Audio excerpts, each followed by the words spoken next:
우린 계속해서 오실 길을 예비하라 시리즈 말씀을 살펴보고 있습니다. 오늘은 두 번째로 내가 택한 사람을 보라라는 제목의 말씀을 함께 살펴보려고 합니다. 오늘 말씀은 아주 짧은 시 한 편으로 시작하려고 합니다. 풀꽃 나 태주 자세히 보아야 예쁘다. 오래 보아야 사랑스럽다. 너도 그렇다. 여러분, 지나가는 들길에 피어 있는 풀꽃을 보신 적이 있나요? 사람들이 대부분 잡초라고 부르는 그 풀들. 누구도 그 이름을 불러주지 않고 주목하여 보지 않는 풀. 오늘 시인은 그 풀들을 자세히 들여보다 보니까 참 예쁘고, 그리고 오랫동안 주목해 보니까 참 사랑스럽고. 그런데 그 풀꽃이 들려주는 이야기가 있어요. 그게 뭐냐면 너도 그렇다. 여러분, 우리는 참 바쁜 시대를 살아가고 있어요. 너무나 바쁜 시대를 살아가면서 서로를 스쳐 지나. 더군다나 요즘은 마스크까지 쓰고 있으니까 누가 옆에 지나가는지 우리는 잘 모르는 그런 시대를 살아가고 있는 것 같아요. 오랫동안 상대를 바라봐 주지 않고 기다려 주지 않습니다. 몇 년 전 신문 기사를 보니까 한국의 부부들이 하루 평균 어느 정도 대화하는지에 대한 기사가 있어서 제가 관심 있게 들여다봤어요. 그랬더니 몇 년 전 기사인데 하루 10분이라고 이야기하더라고요. 평균이 하루에 10분이래요. 대화가 없는 거죠. 대화 없이 우리는 그냥 가족이라는 이름 때문에 그냥 한 공간에 있을 뿐 마음을 나누지 못하는 존재로 살아가고 있었던 거예요. 그런데 문제가 생겼어요. 그게 뭐냐면 코로나 때문에 10분밖에 대화 안 하던 사람들이 밤새 붙어 있는 거예요. 24시간을 붙어 있으니까 아우성이 도대체 어떻게 해야 될지 모르겠다는 거예요. 가족인데, 아내인데, 남편인데, 자식인데, 아빠인데, 엄마인데 무슨 말을 해야 될지 모르겠어요. 옆에 있는 게 어색하대요. 여러분도 혹시 그러세요? 도대체 뭐가 문제일까요? 왜 가족인, 사랑하는 사람인데 같이 있는 게 힘들고 불편해? 이제는 우리가 좀 바쁜 일을 멈추고 그거보다 소중한 사람들, 사랑하는 사람들을 오래 들여다보고 그 이야기에 귀를 기울여보고 서로의 마음을 헤아릴 수 있는 그런 시간이 되시기를 부탁드립니다. 그런데 여러분, 신앙생활도 마찬가지. 우리 현대인들은요, 신앙생활도 그냥 스쳐 지나가듯이 잠깐 왔다가 그냥 벤치만 덮이는 벤치 워머가 돼서 그냥 떠나가는. 요즘은 특히 온라인으로 예배드리잖아요. 그러다 보니까 사순절 기간을 지나가는데도 주님을 내가 제대로 묵상하고 있는 것 같아요. 그 정도와 깊이가 점점 얕아지죠. 주님의 뜻을 헤아리려는 노력도 절대적으로 부족한 시대. 그 시대가 바로 지금 우리가 살아가고 있는 시대가 아닌가 싶어요. 그래서인지 오늘 말씀에는요, 하나님께서 뭐라고 시작하시냐면 보라라는 말씀을 시작했어요. 무엇을 보라고 하시냐면 내가 소개하는 이 사람을 보라. 그분이 누구냐? 바로 예수 그리스도. 그런데 이 보라라는 말씀은요, 명령이 아니에요. 감탄사예요. 야, 정말 놀라운 사람이 있어. 이 사람을 한번 보지 않을래? 라고 저와 여러분을 초청하고 있죠. 오늘 저는 이 말씀을 통해서 여러분과 이 예수님이 어떤 분이신지를 왜 하나님이 감탄하고 계시는지를 함께 바라보고 깨닫는 시간이 되기를 원합니다. 하나님이 소개하시는 그 예수님은 어떤 분이십니까? 첫 번째로 예수님은 하나님의 영을 가지신 분이다라고 말씀하고 있어요. 예수님은요, 하나님이 보실 때도 너무 기쁘고 만족스러우셨어요. 너무 믿음직스러우셔서 이스라엘 사람들에게 내가 이런 사람을 너희에게 보내준 거야. 한번 보지 않을래? 라고 하나님이 강조하시면서 말씀하고 계시는 거거든요. 그 말씀을 한번 들어볼까요? 1절 상반절 말씀입니다. 같이 한번 읽겠습니다. 자, 시작.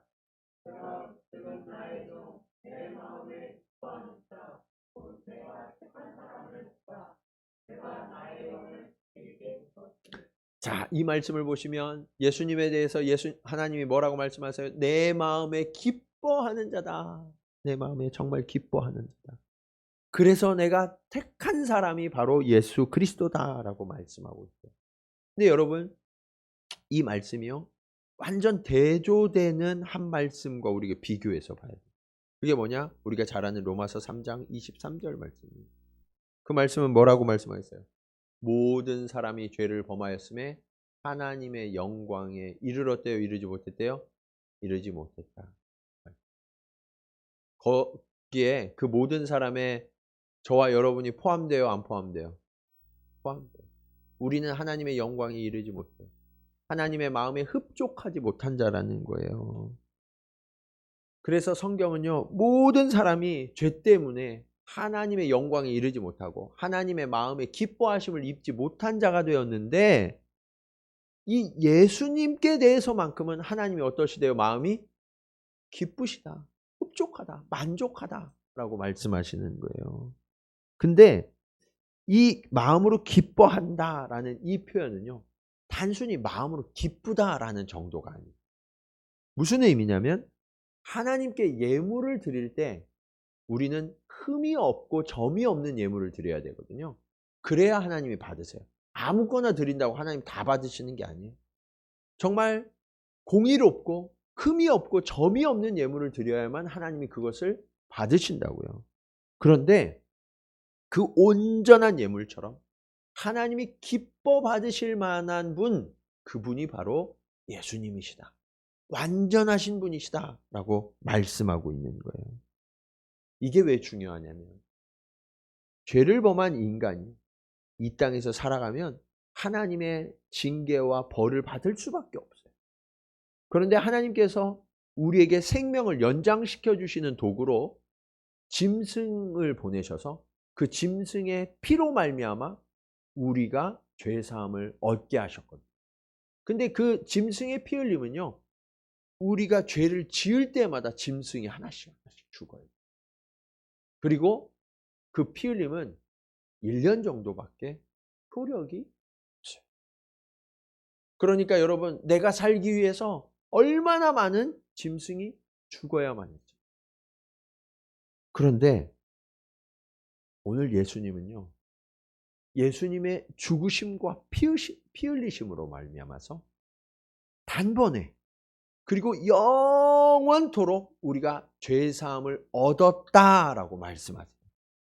이것을 영단번이라고 말해요. 영단번에 예수님은 완전한 속죄를 이루는 속죄 제물이 되셨다라고 말씀하고 있어요. 그래서 여러분, 이 예수님의 죽으심으로 말미암아 하나님과 인류의 끊어진 관계, 다시 회복될 수 없는 이 관계가 다시 이어지게 된 거예요. 왜 그러냐? 예수님이 신뢰하고 기뻐하는 유일한 분이 예수님이기 때문에. 여러분이 미워하고 나 저 사람을 신뢰할 수 없어 라고 하는 사람이 와서 어떤 사람과의 중재를 얘기한다고 그러면 여러분, 중재가 돼요, 안 돼요? 안 되죠. 먼저 중재하는 사람부터 신뢰가 안 되는데요. 그래서 여러분, 완전하신 하나님과 죄인된 인간 사이를 중재할 수 있는 어떤 존재도 없다는 거예요. 근데 그 사이를 중재할 수 있는 유일한 분이 누구냐? 하나님의 마음으로 기뻐하시고 택하신 예수님, 그분 때문에 우리는 하나님과 화목해 되었다라는 사실을 믿으시기 바랍니다. 그래서 여러분, 예수님은 그 하나님의 마음을 그대로 아시고 이 땅에서 그 뜻을 이룰 분으로 선택되어서 이 땅에 보냄을 받으신 거예요. 여러분, 이 사실이요, 예수님이야말로 약속된 메시아다라는 증거예요. 오늘 본문과 동일한 표현이 신약에서도 여러 번 등장하는데 그 중에서 한 부분을 말씀드리면, 예수님께서 베드로, 야고보, 요한을 데리고 한 산으로 올라가요. 그 산에 딱 올라가시니까 예수님이요, 영광스럽게 변화하셨다고 성경은 기록하고 있어요. 그것을 변화산 사건이라고 해요.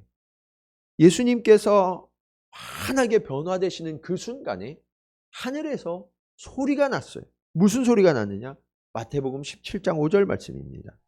말할 때 호련히 빛난 구름이 그들을 덮으며 구름 속에서 소리가 나서 이르시되 이는 내 사랑하는 아들이요 내 기뻐하는 자니 너희는 그의 말을 들으라 하시는지라. 여러분, 하나님은요 분명하게 그리고 지속적으로 예수님만이 하나님이 기뻐하시는 분이고 하나님의 뜻을 위하여 보냄을 받은 분, 그분이시라고 말씀하고 계시는 거예요. 그래서 우리는요 그 예수님의 말씀을 들어야만 구원을 얻을 수 있고 하나님의 나라에 들어갈 수 있게 됩니다. 그래서 여러분, 그 주님을 위해서, 그 주님이 그 뜻을 이루시기 위해서 하나님께서 선물을 하나 주셨어요. 그 선물이 뭐냐? 바로 하나님의 영이에요. 뭐예요? 하나님의 영. 그래서 주님께서는요 하나님의 권세와 능력이 그대로 나타나요. 주님이 제자들을 보내실 때도요 그 권세 일부를 좀 떼어서 주셨어요. 그러니까 그 성령의 능력과 권세가 놀랍도록 나타났거든요. 누가복음 9장 1절 말씀입니다. 이렇게 말씀하고 있어요. 예수께서 12 제자를 불러 모으사 모든 귀신을 제어하며 병을 고치는 능력과 권위를 주시고. 여러분, 평범한 제자들이었는데 하나님의 영이 함께 하시니까 상상할 수도 없는 놀라운 능력이 나타나는 거예요. 성령이 임하시면. 여러분, 저와 여러분이 예수 그리스도를 구주로 고백하는 순간 저와 여러분 안에 성령이 거하심을 믿으십니까? 그러면요 우리는요 귀신을 제어할 능력이 있어요. 모든 질병과 모든 고통을 이길 힘과 능력이 우리 안에 이미 함께하고 있음을 믿으시기 바랍니다. 하나님의 때, 하나님의 방법이 아직 이루어지지 않아서 그렇지. 그래서 여러분 낙심하지 마세요. 여러분 이미 그 능력의 성령이 함께 하시는 분이라는 것을 기억하셔서 이 어려움의 시대, 이 고통의 시대를 실망하고 좌절할 것이 아니라 믿음으로 승리하시기를 부탁드립니다. 하나님이 임하시면 이렇게 자연스러운 하나님의 권능, 세상의 모든 병든 것과 틀어진 것들이 제자리를 잡고 물러가는 일이 나타나는 거예요. 그런데 여러분 더 중요한 게 사람들은요 그 사건, 그 현상에 주목하거든요. 그런데 하나님께서, 주님께서 이 사건을 통해서 보여주신 교훈이 있어요. 그 교훈을 우리가 깨달아야 돼요. 당시 사람들은요 헤롯 왕을 비롯해서 세상의 통치자들이 다스리는 그 권세, 그 능력과는 비교할 수 없는 하나님의 나라를 예수님을 통하여서 엿보게 된 거예요. 그래서 우리는 예수님이 이 땅에 오셔서 하시는 그 모든 일들, 그 일이 세상의 권세를 가진 자들과 어떻게 다른지 그것을 이해해야 우리가 올바른 믿음을 소유하게 되는 거예요. 그래서 여러분 그 온전한 믿음, 그것을 갖기 위해서 예수님이 이 땅에서 행하시는 그 일, 그 나라는 어떤 것인지 우리가 한번 살펴보기 원합니다. 그것이 오늘 말씀의 두 번째 교훈이에요. 예수님은 어떤 일을 행하시느냐? 정의를 보여주시는 분이시다라고 말씀하고 있어요. 무엇을 보여주세요? 정의를 몸소 실천해서 보여주셨어요. 예수님 당시의 왕은 헤롯 왕이었어요. 그런데 이 헤롯 왕은요, 침례 요한을 죽입니다. 사람들이 선지자로 여기고 따르던 이 침례 요한을 죽여서 자신을 과시했어요. 여러분, 이처럼 세상의 통치는요, 폭압적이에요. 또 예수님 당시의 지배 세력은 로마 세력이었어요. 유다는요, 로마의 식민지였거든요. 그래서 백성들을 잔혹하게 진압하고 그 소유를 다 수탈해서 백성들의 삶은 너무나 비참했죠. 그런 백성들의 마음 속에는 하나님이 주신 메시아가 오시기만을 기다렸어요. 그러면 그 메시아는 어떤 분이실까? 본인들의 상상으로는 이 로마의 군대보다, 헤롯 왕보다 더 강하고 더 능하신 분이셔서 그의 군대를 이끌고 오셔서 자신을 괴롭게 하는 모든 세력들을 물리치고 우리를 구원하시고 자유케 하실 분, 그분이 예수 그리스도시다 라고 생각했던 거예요. 이것이야말로 하나님의 정의지 않을까? 이것이 유다 사람들의 기대였어요. 그런데 여러분, 유다 백성들만이 아니라 지금 우리들이 생각하는 정의의 방식도 똑같지 않나요? 불의와 부정한 모든 것들을 힘으로 눌러서 새로운 정의가 어떠한지를 똑똑히 보여주는 그 힘, 그 권능, 이것이 정의다. 이렇게 생각하는 분들이 너무나 많죠. 그런데 여러분, 하나님의 정의는 우리가 생각하는 정의의 개념과는 완전히 다른 것 같아요. 2절 말씀을 보시면 그는 외치지 아니하며 목소리를 높이지 아니하며 그 소리를 거리에 들리게 하지 아니하며. 여러분, 하나님의 정의는요, 사람들을 선동하고 목소리를 높이고 떠들썩하게 사람들을 모아서 그 모여진 군중의 힘으로 쟁취하는 정의가 아니라는. 여러분, 혹시 대학생 때 데모 좀 해보셨어요? 네, 우리 저희 세대만 해도 체류탄 냄새 맡으면서 학교 다니면서 데모 좀 하신 분들이 있을 거예요. 우리는 선동하는 데 익숙해. 사람들에게 외치는 데 익숙해. 그런데 예수님의 정의는 그런 정의가 아니라는 거예요. 다음 주일, 그러니까 3월 28일 주일이 종려주일. 종려주일은 예수님께서 새끼 나귀를 타시고 예루살렘 성에 입성하실 때 백성들이 종려나무 가지를 꺾고 예수님을 환호하고 호산나 호산나 다윗의 이름으로 오신, 그렇게 외치던 그 이름에서 유래한 것이 종려주일이죠. 그런데 그 외치던 사람들의 마음 속에 무엇이 들어 있었냐? 예수님은 강하고 능하신 왕이라는 거예요. 그래서 그 강하고 능하신 왕이 오시면 우리의 모든 압제로부터 우리를 자유케 하실 것이다. 그런 기대를 갖고 온 성의 사람들이 몰려들어서 소리 높여 외쳤다. 그런데 그렇게 환호를 받고 예루살렘 성에 입성하신 예수님이 첫 번째 하신 일이 뭐예요? 그분이 하신 일은 군중들 앞에서 테라스에 서가지고 황제들처럼 이렇게 소리를 지를 때 저지하고 어떤 소리를 외쳐서 나를 따르라 해서 빌라도의 군대를 누르고 헤롯의 성을 무너뜨리고 하나님의 나라를 세운 것이 아니었어요. 이상하게 예수님은 예전과 다름없어 보였어요. 그리고 제자들을 이끄시고 성전으로 가십니다. 거기에서 하신 일이 뭘까요? 성전에서 돈을 바꾸고 장사하는 자들을 채찍을 휘두르시고 상을 뒤엎으시면서 너희들이 내 집을 강도의 구렬로 만들었도다. 내 집은 만민이 기도하는 집이라 라고 말씀하신 사건. 그런데 여러분, 그러는 중에 그 모습을 지켜본 사람들의 반응은 어땠을까? 예수님을 향한 뜨거운 열기와 환호가 급속히 식어졌어요. 일주일도 채 되지 않는 시간에 예수님을 환영했던 사람들 중 대다수가 예수님의 반대자로 돌아섭니다. 그리고 뭐라고 외쳐요? 예수를 십자가에 못 박으라. 여러분, 왜 이런 일이 일어나죠?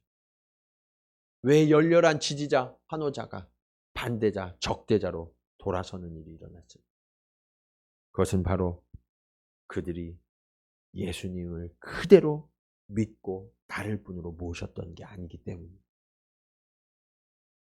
그들은요, 내 힘으로, 내 능력으로는 도저히 해결할 수 없는 이 로마의 압제, 여기로부터 나를 구원하고 내 문제를 풀고 해결해 줄 그 힘과 그 능력이 필요한데, 그 힘과 능력을 가진 사람이 있다면 누구든 상관없는, 예수님이 꼭 아니에요. 그리고 그들은 예수님의 그 전능하신 능력을 목격했어요. 그러니까 그 힘이 필요했던, 예수님을 이용했던. 예수님도 그 사실을 잘 아셨습니다. 그래서 오병이의 기적을 일으키신 후에 5천 명을 먹이시니까 사람들이요, 예수님께 막 몰려들어서 예수님을 왕으로 세우자는 움직임들이 일어나요. 예수님이 급히 제자들을 바다 건너 반대편으로 보내십니다.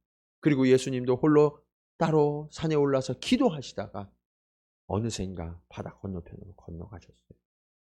그 바다 건너편이 가버나움이에요. 그런데 그 떡을 먹었던 무리 중에 일부가 예수님을 찾아 헤매다가 그 가버나움까지 찾아옵니다. 그때 예수님이 그 찾아온 사람들을 향해서 이렇게 말씀하셨어요. 요한복음 6장 26절 말씀입니다.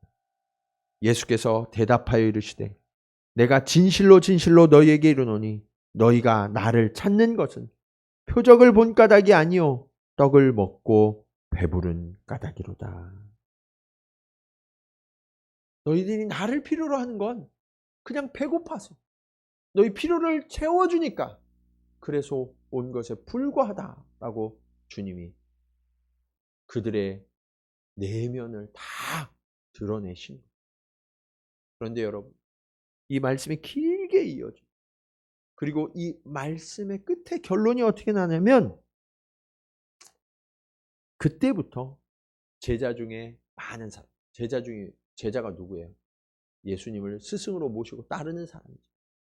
제자 중에 많은 사람이 예수님을 떠나 다시는 함께 다니지 않았더라라는 말씀으로 끝이.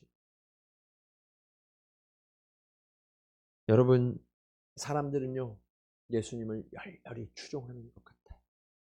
언제까지? 나에게 이익이 있을 때까지만. 그런데 내 뜻이 맞지 않는 일이 생겨요. 내 생각과 달라요. 그러니까 언제 그랬냐는 듯이 예수님을 떠나. 그렇다면 여러분, 저와 여러분은 어떻죠?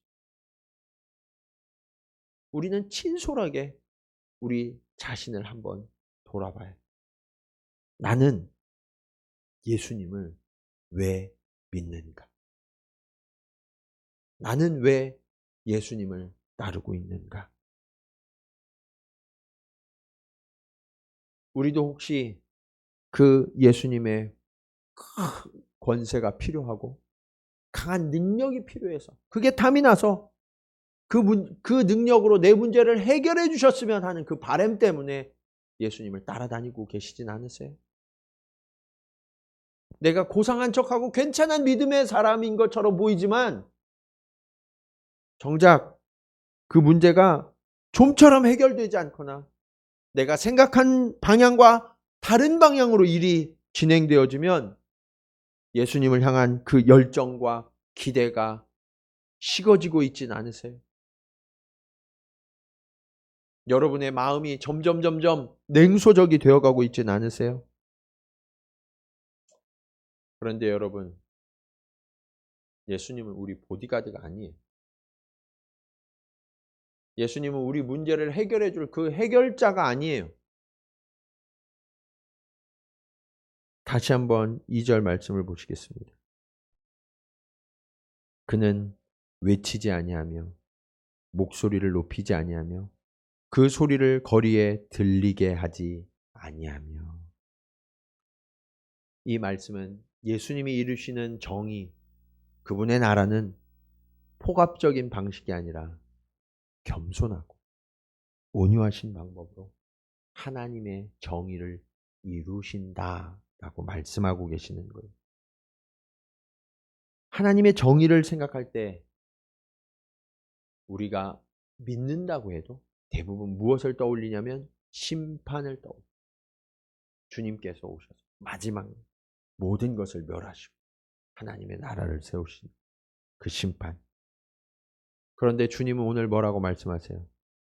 예수님은 낮아지셔서 섬기시고 죽으심으로 그 심판의 대가를 친히 대신해서 치르셨어요. 그리고 저와 여러분은 어떻게 됐어요? 그 심판으로부터 자유하게 된 자. 그래서 여러분, 저와 여러분은요, 하나님과 화평을 누릴 수 있게 돼요. 예수님이 낮아지시고 겸손하셨기 때문에. 이것이 예수님께서 정의를 이루신 방법이고요. 그렇다면 우리도 이 정의를 이루는 방법을 따라가야 하지 않을까요? 혹시 우리의 마음을 시끄럽게 하고 혼란스럽게 하는 공허한 말들, 그 시끄러운 소리들이 있다면요, 그것을 잠재우세요. 그리고 주님께서 뚜렷하게 보여주신 그 길, 온유와 겸손함으로 하나님의 정의와 화평을 이루어 가시는 저와 여러분 모두가 되시기를 주님의 이름으로 간절히 축원합니다. 자, 그렇게 주님의 보이신 그 정의의 길을 따르게 되면 어떤 일이 일어나는가? 오늘 말씀의 마지막 교훈은 예수님은 세상에 정의를 세우시는 분이시다라고 가르쳐주고 있어요. 오늘 본문에는요, 예수님께서 세상에 정의를 세우시는 방법 2가지를 말씀하고 있거든요. 첫 번째는 3절에 제시되고 있어요.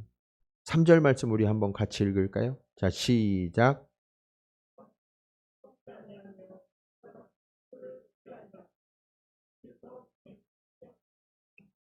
여러분, 갈대 보셨나요? 갈대 다 아시죠? 갈대는 어때요? 여려요. 바람이 조금만 불어도 여기저기 흔들리는 게 갈대. 그런데 갑자기 거센 바람이 몰아치면 그 갈대가 어떻게 돼요?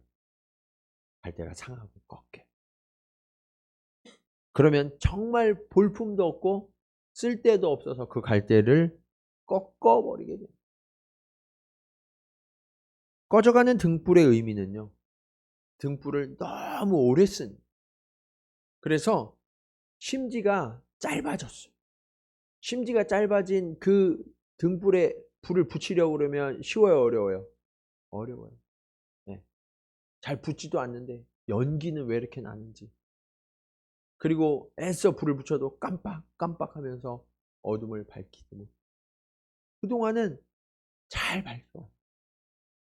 자기 자신을 다 태워서 이제는 더 이상 쓸모가 없게 된 거예요. 그럴 때 사람들은 어떻게 해요?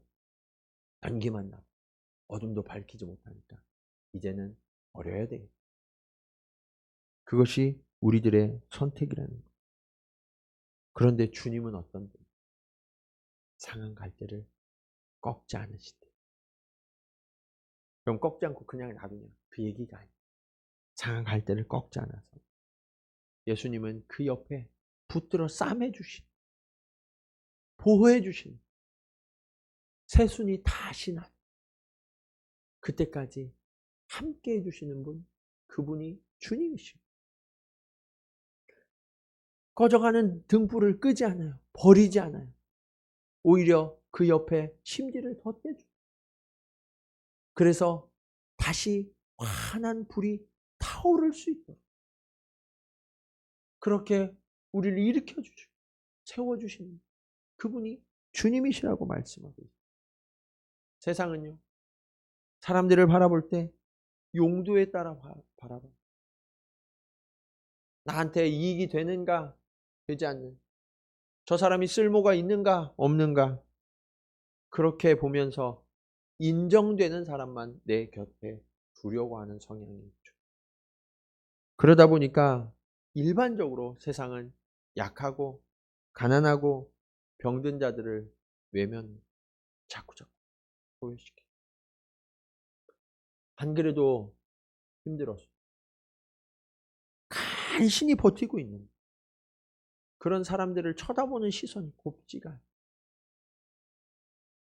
저러려면 왜 저러고, 차라리 내 눈에 안 보였으면 좋겠다. 품어주질 않아요.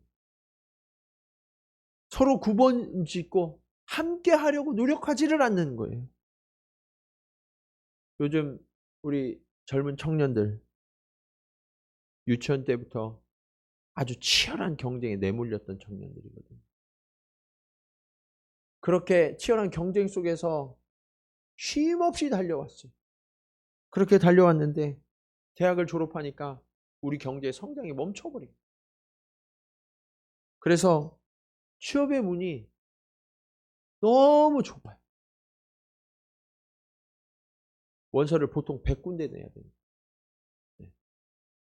그런데 그런 청년들을 향하여서 기성세대는 뭐라고 이야기하느냐. 야, 우리 땐 더 힘들었어. 그 정도는 아무것도 아니야. 젊은 사람이 왜 이렇게 패기가 없어? 도전해봐. 한 젊은이가 이렇게 대답해. 아니요, 많이 도전했는데 아무리 도전해도 문이 열리지 않아요. 그럼 뭐라고 대답했어? 눈이 높아서 그래. 눈을 좀 낮춰. 네 주제를 알아야지. 그러면서 이 사회 구조적인 문제 때문에 해결되지 않는 이 청년 문제를 한 개인의 무능함으로 몰아가서 너의 탓이다. 네가 부족해서 그런 거라고.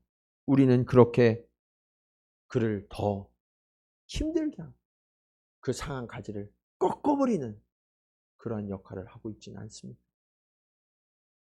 거꾸로 요즘 한국은요, 정년의 개념이 없어져 버렸어요. 그래서 은퇴를 어느 정도 하냐면 40대 중반이에요. 45세 되면 거의 직장에 못 붙어 있어요. 네. 그래서 준비가 안 됐는데 그냥 다 내몰리는 거예요.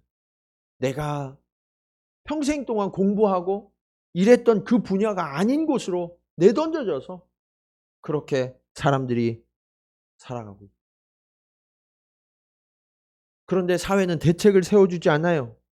마치 낙오자처럼 그들이 내몰리고 있죠. 어디서도 위로를 얻지 못해요. 심지어는 교회에서도 좋은 학교 가면 박수 막 쳐주고 좋은 직장 취직했다고 그러면 너무 잘 됐다고 그러고 성공하고 돈 많이 버는 분들은 주목받고 그런 분들이 하나님의 복을 받는 분들이라고 간증도 많이 하고 그런데 바로 그 순간 힘들고 어려운 그분들은 그런 모습을 보면서 나는 도대체 뭘 잘못해? 난 하나님 앞에 무슨 죄를 짓고 내가 무슨 잘못을 해서 저런 복을 누리지 못하고 이런 어려움을 계속해서 겪어야만 하는가. 그렇게 자책. 교회에서도 점점 소외되는 일들이 우리 가운데도 자주 일어나지 않습니까? 그런데 여러분, 주님은 어떠셨어요?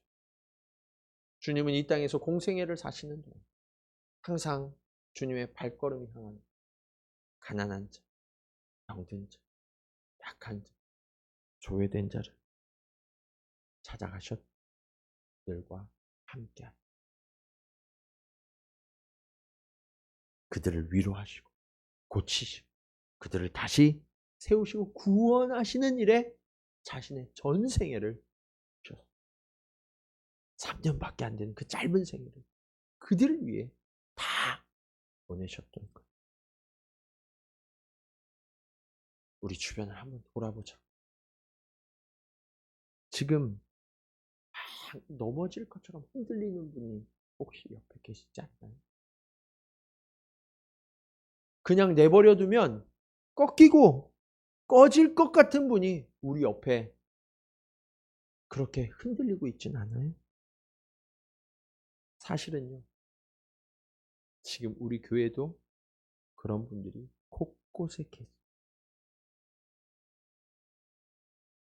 우리가 스쳐 지나가면서 외면하고 그냥 한마디씩 툭툭 던지고 지나가서 그렇지, 이 어두운 터널 속에서 아무 방법이 없어서 절규하고 울고 계시는 우리의 형제 자매들이 계세요. 우리는 어떻게 해야?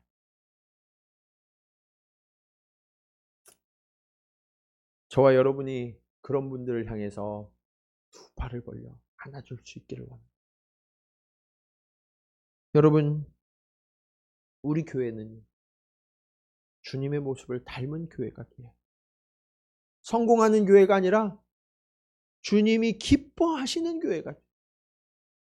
그래서 정말 어렵고 위기에 처한 순간 교회에 오면 힘을 얻고 위로를 얻고 격려를 얻어서 다시 일어날 수 있는 그런 공동. 내가 무슨 말을 해도 진실함으로 그것을 받아주고 용납하고 이해해 줄 수 있는 공동체. 그런 공동체가, 따뜻한 정의의 공동체가 우리 교회가 되기를 축복합니다. 오늘 본문은요, 하나님이 세우시는 정의의 또 다른 면이 강조되고 있어요. 3절에서는 힘이 있고 그래도 내가 능력이 있는 분들이 약하고 꺼져가는 등불과 같은 분들을 어떻게 다루어야 하는, 대해야 하는지를 말씀하고 있는 정의라면, 4절은요, 지금 내가 이미 힘들고 어려움 가운데 있는 분들이 실천해야 하는 정의에 대한 말씀입니다. 4절 말씀 우리 한번 같이 읽겠습니다. 자, 시작.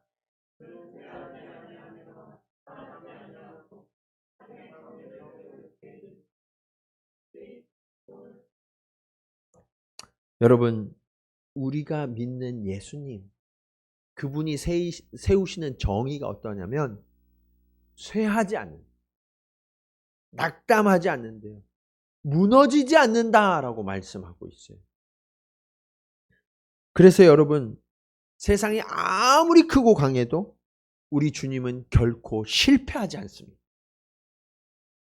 그래서 그 주님이요, 그분의 전능하신 능력으로 말미암아서 저와 여러분을 넉넉히 구원하시고 승리케 하심을 믿으시기 바랍니다. 그 하나님의 정의가 이 땅 곳곳에, 섬들까지, 저 멀리 떨어져 있는 그 섬들까지도 하나님의 정의가 세워지리라 라고 주님은 말씀하고 계시잖아요. 주님은 친히 고난을 당하셨어요. 심지어 죽임을 당하셨어요. 그러나 그것은 결코 패배가 아니었습니다. 예수님 오히려 죽음의 자리를 찾아가신 거예요. 그리고 그곳에서 사망의 권세를 이기시고 부활하셔서 영광의 나라를 이 땅 가운데 이루시고 저와 여러분에게 선물하셨음을 믿으시기 바랍니다. 사랑하는 여러분, 지금 우리는 코로나라는 아주 깊고 어두운 그리고 긴 터널을 지나가고 있습니다. 많은 사람들이 힘들어하고 지쳐가고 있어요. 그 외에도 여러 가지 개인적인 사정과 여러 형편 때문에 매일매일 눈물 흘리고 고통당하는 분들이 계세요. 바로 그때 우리는 기억해야, 주님 안에 있는 한 저와 여러분은 결코 패하지 않습니다. 오늘도 상한 갈대를 꺾지 않으시고 꺼져가는 심지를 끄지 않으시는 그 주님께서 저와 여러분의 삶을 주관하시고 섭리하셔서 하나님의 정의를 마침내 이루실 것입니다. 그날 그 주의 날을 소망하면서 우리는 서로 안아주고 격려하고 일으켜주고 위로해주면서 그 주의 정의를 함께 이루어가는 그 겸손한 정의, 긍휼의 정의를 함께 이 땅 가운데 실현해가는 저와 여러분 모두가 되시기를 주님의 이름으로 간절히 축원합니다. 오늘 말씀을 기억하시면서 우리 함께 고백하며 찬양드리기 원합니다. 그렇습니다. 주님은 이 땅 가운데 순종의 눈물을 흘리셨습니다.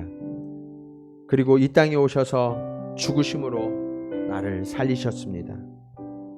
그리고 예수 그리스도께서 죽으심으로 아버지 하나님께서 창조하셨던 그 원형을 회복시켜 주셨습니다. 주님, 이제 그 주님을 기억하며 그 주님의 그 십자가의 길을 나도 따르고 그 아름다운 정의의 방식을 나도 따르기 원합니다. 그런 고백으로 우리 함께 찬양드립니다. 이 세상 가장 아름다운 순종의 눈물, 이 세상 다시 빛나게 한 생명의 눈물,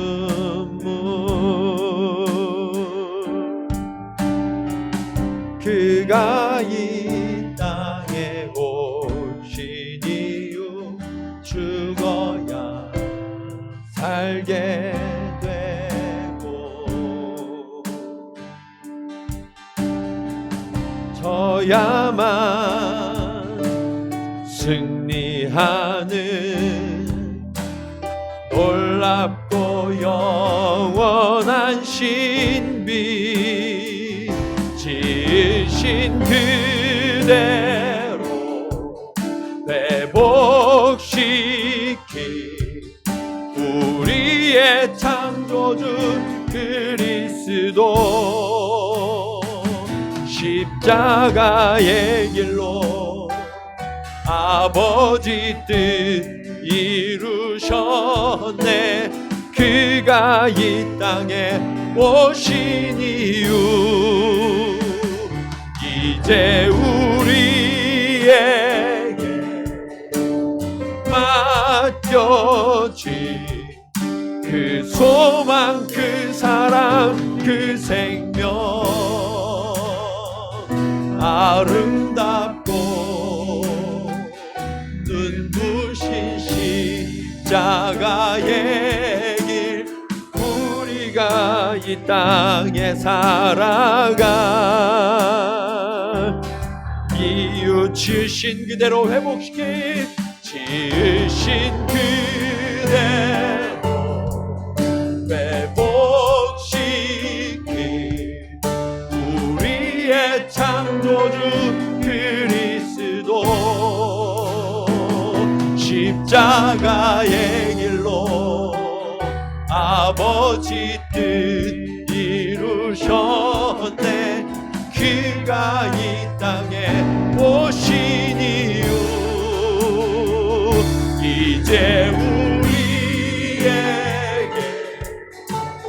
맡겨진 그 소망, 그 사랑, 그 생명, 아름답고 눈부신 십자가의 길, 우리가 이 땅에 살아가 이유. 그렇습니다. 세상은 상한 갈대는 꺾어야 한다고, 꺼져가는 심지는 불을 마저 꺼버려야 한다고 이야기합니다.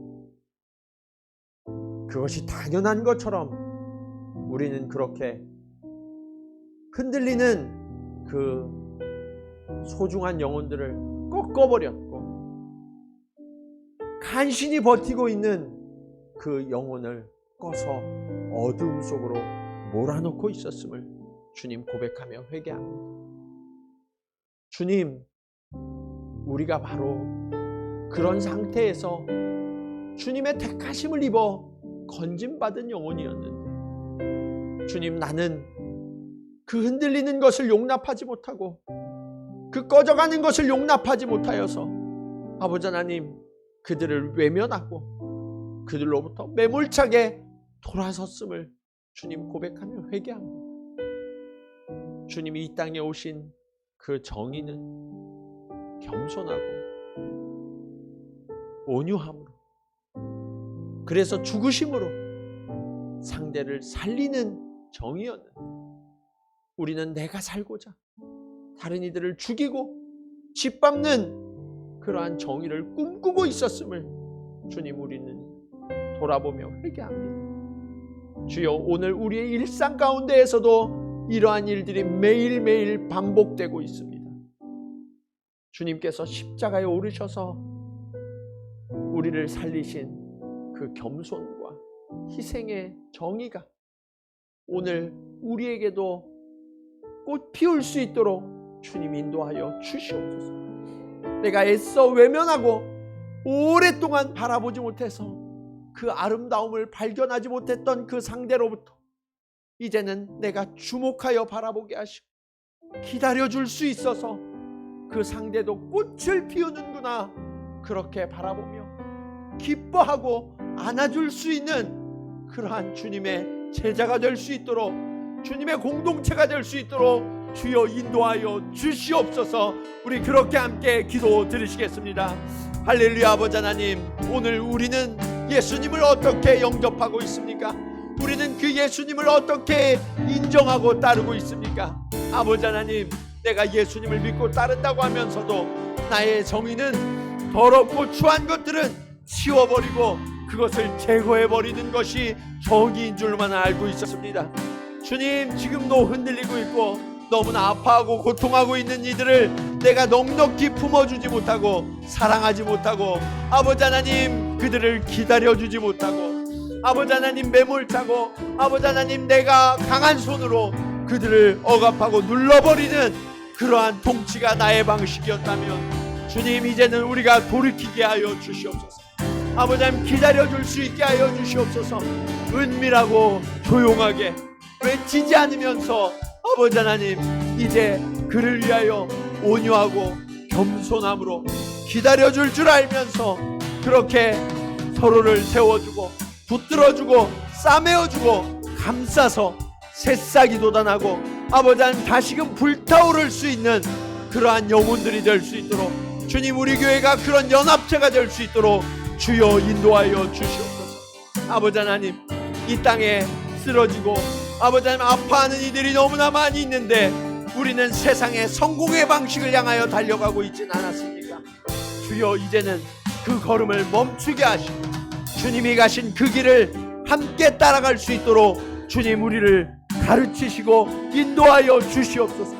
주님이 가신 그 십자가의 길, 그것이 내 방식이 아니더라도 아버지 하나님, 이제는 주님의 길을 따르기로 결단하며 그렇게 하나님의 십자가의 구원, 그 십자가의 정의를 이루는 당신의 자녀요 몸된 교회가 될 수 있도록, 우리가 속한 모든 공동체가 될 수 있도록 주님, 우리를 곳곳으로 보내어 주시고 그렇게 하나님의 나라를 이루게 하여 주시옵소서.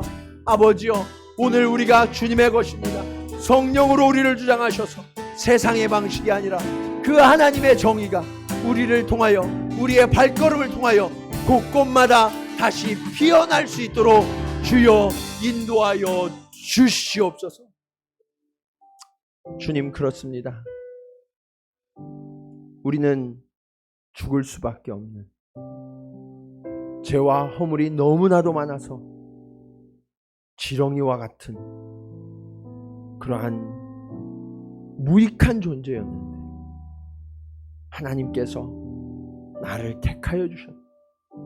나를 위하여 예수 그리스도께서 피 흘려 죽으심으로 말미암아 우리가 구원을 얻었다는 사실을 우리가 잊고 있었습니다.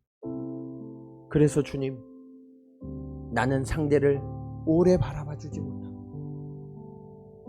그의 진면목을 발견하지 못하고 소리 지르며 외치는 정의만을 나의 방식으로 삼고 있었다면 주님, 이제는 돌이켜 겸손하고 온유함으로 이해해주고 품어줄 수 있는 주의 정의를 가르쳐 주시옵소서. 주님, 예수 그리스도의 정의는 십자가에 오르신 희생의 정의임을 우리가 다시 한번 마음에 새깁니다. 세상의 다른 것을 나의 흔적으로 삼지 말게 하시고 예수 그리스도의 십자가의 흔적만을 내 마음에 품게 하셔서 나도 이제 상한 갈대를 꺾지 않게 하시고 흔들리며 꺼져가는 등불을 끄지 않으며 그 곁에서 그 갈대를 붙들어 싸매어 주고 그 다 용도가 다 되어 폐기될 뻔한 그 심지를 다시 새롭게 갈아주어서 다시 한번 불타오르는, 그래서 어둠을 밝힐 수 있는 심령으로 일으키고 세워주는 하나님의 그 정의의 길을 나도 걸을 수 있도록, 우리가 그런 공동체가 되어줄 수 있도록 주님 인도하여 주시옵소서. 주여, 이곳에 들어오는 자마다 상한 심령이 회복되고 치유되는 공동체가 되게 하여 주시옵소서. 주여, 우리를 만나는 자마다 그 마음의 서러움과 아픔이 씻겨지고 회복되어지며 강건하여지는 그러한 위로의 공동체가 될 수 있도록 주님, 우리를 사용하여 주시옵소서. 주님, 그렇게 우리가 세상의 성공의 방식이 아니라 예수 그리스도의 십자가의 방식만을 따라가기로 결단하오니 성령으로 우리를 주장하여 주셔서 그 정의가 온전히 세워지도록 주님, 우리와 동행하여 주시옵소서. 이제는 겸손과 온유의 정의를 이루신 예수 그리스도의 은혜와 마지막 때까지 우리를 포기하지 아니하시는 아버지 하나님의 사랑하심과 하나님의 전능하심을 우리 안에 부으셔서 우리를 새롭게 하시는 성령님의 감화감동 교통하심, 오늘 말씀을 따라 예수 그리스도의 희생과 겸손과 온유의 정의를 배우고 그 십자가의 길을 따르기로 결단하며 나아가는 사랑하는 성도들의 걸음걸음 위에, 그리고 그들이 새롭게 일으키고 피워낼 이 땅의 상한 갈대와 꺼져가는 등불들 위에 이제로부터 영원토록 함께 하시기를 간절히 축원하옵나이다. 아멘.